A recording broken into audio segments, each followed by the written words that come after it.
What's up, everybody? Welcome to Podcast Now Plus. I'm Alex, and in this video, I want to talk about the PS5 life cycle. Some new rumors that have come out on the life cycle, on how it's going to compete with Xbox Series X, and how many units they expect to ship of the PS5. So actually quite a bit of stuff here. So this comes from PlayStation Lifestyle, and let's just read through this. There's a lot to get through, and then we'll give my impressions of it. So console life cycles have traditionally been about 6 years from one to the next, with the PS3 and PS4 each extending to 7 years. But the upcoming PS5 life cycle might be the shortest console generation yet. According to a report by Digit Times, sources from Sony's back-end supply chain in Taiwan are making the new 5-year PS5 life claims, while also estimating between 120 to 170 million consoles shipped in that period. That's an enormous number, as after just over 6 years, the PS4 has sold 110 million. The report says that estimates are expected to double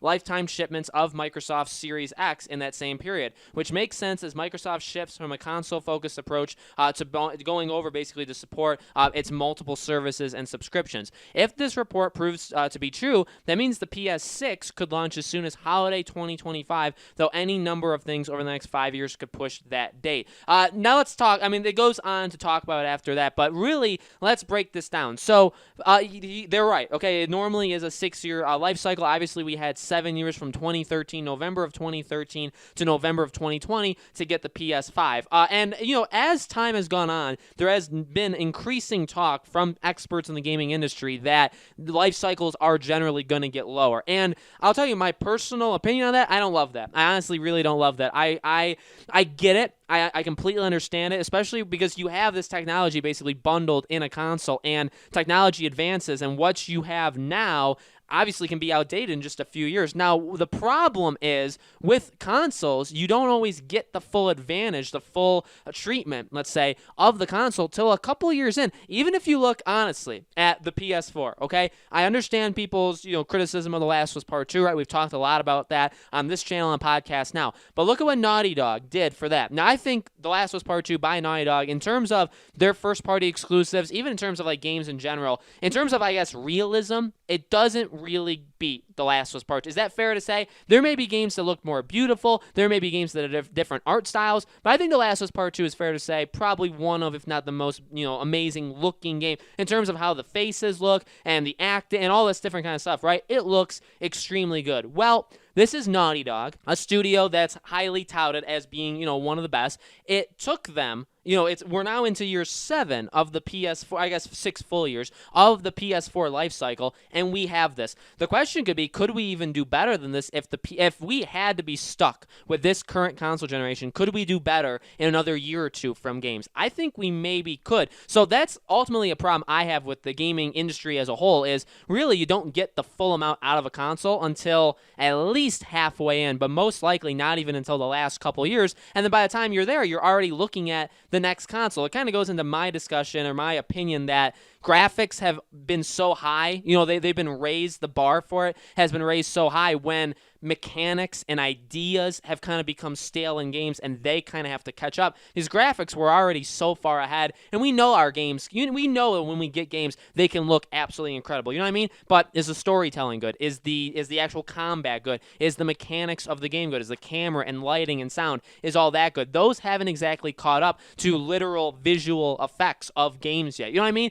I get it, that's like a completely different issue, but honestly, when we're talking about its life cycle, that is a big issue. I think the PS5 in that way is kind of doing it right, and also kind of doing it in the way that kind of upsets or annoys me, where I get why it would be 5 years, because ultimately, within 5 years, technology is moving so fast that within 5 years, you will be able to do a PS6, and you will be able to have technology you probably couldn't even think of right now. But the same could have been said from now to when the PS4 first released, you know what I mean? So I get it. I get why you would do that. But at the same time, will we even get the most out of the PS5 in 5 years? I feel like the answer is no. I feel like maybe year 5, we would get games that it's like, man, these were made for this. Like, it's like, this is what a PlayStation 5 can do. And then they're like, oh yeah, 5 months from now, you're going to get the PS6. You know what I mean? So we don't even get to kind of live in a world where every game is being made to the fullest potential of the PS5. So again, that's kind of an issue. That's why I don't like short life cycles, although I understand why they happen. The rest of it, and here's the thing.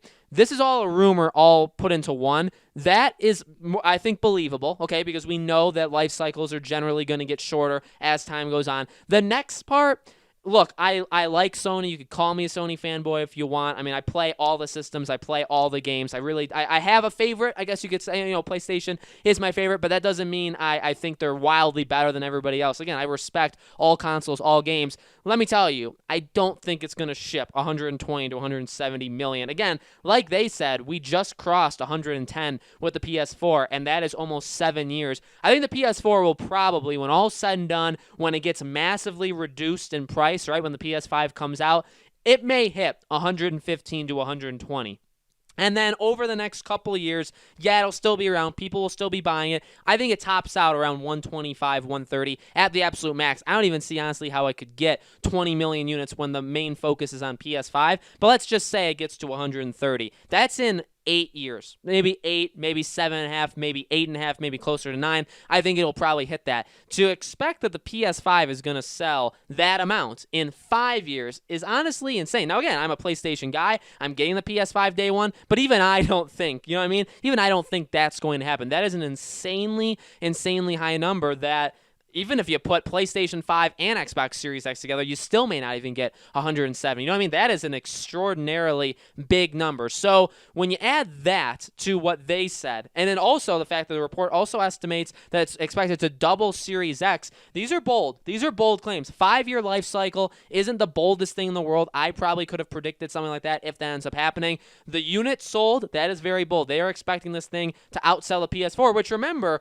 you can't always go by analysts and industry, know-it-alls, right? But at the same time, a lot of them have said that what happened with the PS4, okay, it's incredible that it sold this much. It's one of the highest-selling consoles of all time. It probably won't do that again. And one of the main reasons, possibly, is just because Series X is probably going to be more of a competition than Xbox. I mean, again, I like Xbox. I like them. I like their games. I'm getting a lot of their games. I've got a lot of their games. I have an Xbox One sitting right in front of me, okay? I have it. At the same time, it really was, in my opinion, it wasn't that much of a competition. Microsoft shot themselves in the foot very early on in the quote-unquote console wars, and that hurt them. And Xbox One just flat out has not sold well at all. I think you could probably call it a disaster, although they probably wouldn't, right? Series X, I don't think is going to be that way. I think the Series X, while also has its problems, while Phil Spencer also kind of says things that are a bit iffy, that I don't think are the greatest for promoting your new system, I do think it's going to be more of a competition than the Xbox One was the PS4, right? So, I don't know. I just really don't see the PlayStation selling more than the PS5 selling more than the PS4. I don't think that's going to happen, especially in less years in the market. And secondly, to have it double Series X, these guys must not have a lot of confidence in Series X. I mean, I'll be honest, I don't have the most confidence Series X is going to crush it, but I do think they're doing I think they're doing a really good job, okay? I haven't been shy with saying that. I think the Series X, I think Microsoft has done a great job for it to sell half. So if Sony but yet again, let me say this. If Sony sells 150 million units, which is insane. If PS5 sells 150 million units, that would mean that the Xbox Series X would then sell 75 million. You know what I mean? That is a lot. And that's a lot more than the Xbox One. So I guess you could look at it as they think that the PS5 is going to crush Series X, but at the same time, they're expecting both of them to do through the moon, way better than what this console generation did, which is, again, a very, very bold claim. So we're going to have to watch this. I'll tell you, this is a report, this is a rumor, this is a leak, whatever you want to call it. I believe the life cycle part, I think the life cycle will probably be 5 or 6 years. I'm hoping longer the better. In my opinion, longer the better. It also is because not everybody has money. Not everybody has the money to constantly upgrade. You have to spend, say, $500 on the PS5 in just a few months.